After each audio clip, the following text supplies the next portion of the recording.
Hindi na interesado ang Sixers na i-draft ang kanilang third overall pick at ito'y kanilang iti-trade na lamang. Maliban sa Dallas Mavericks, kabilang din po itong Sixers sa mga nabiyayaan sa lottery draft. Kahit na mayroon silang Paul George, Joel Embiid, Tyrese Maxey at mga veteranong bangko sa kanilang kupunan, ay jackpot sila dahil sila'y nasa ikatatlong pwesto para mapili ang third overall pick. Ngunit hindi na interesado ang Sixers na mag-antay pa ng isang prospect para kanilang i-develop. Ang kanilang hinahanap sa ngayon ay isang manalarong makakatulong sa kanila. Naging parangka na nga rin ang Sixers sa kanilang gustong gawin sa kanilang third overall pick at ito'y kanilang iti-trade na lamang para makakuha sila ng isa pang star player para kanilang maging pangalawang option sa kanilang kupunan. Hindi pa rin po malinaw ang status ni Paul George na kanilang susubukang i-trade na lamang din pagkatapos ng palpak na NBA season sa kanila. Sa ngayon kabilang sina Kevin Durant and Lauri Markkanen sa mga mainit na pangalan na nauugnay sa kanila.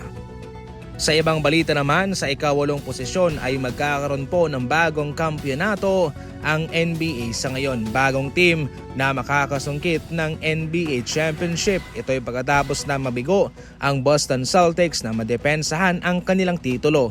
Somehow simula 2010 hanggang sa ngayon, dalawang team lamang ang nakapunta ng maraming beses sa NBA Finals. Una ang Miami Heat mga idol simula 2010 hanggang 2013. 4 times straight nakapunta ang Miami Heat sa NBA Finals at ang sumunod naman ang Golden State Warriors. Kung 4 na beses ang Miami Heat, ang Golden State naman 5 beses.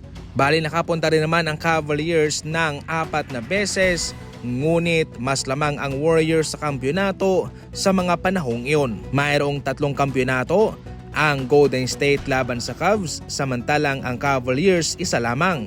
At sa 2018-2019, nakabalik muli ang Golden State Warriors at laban naman ito sa Toronto Raptors. Sa ngayon ay wala pang kupunan sa NBA ang nakakagawa kung ano ang na-achieve ng Golden State Warriors na nakapunta ng 5 beses sa NBA Finals.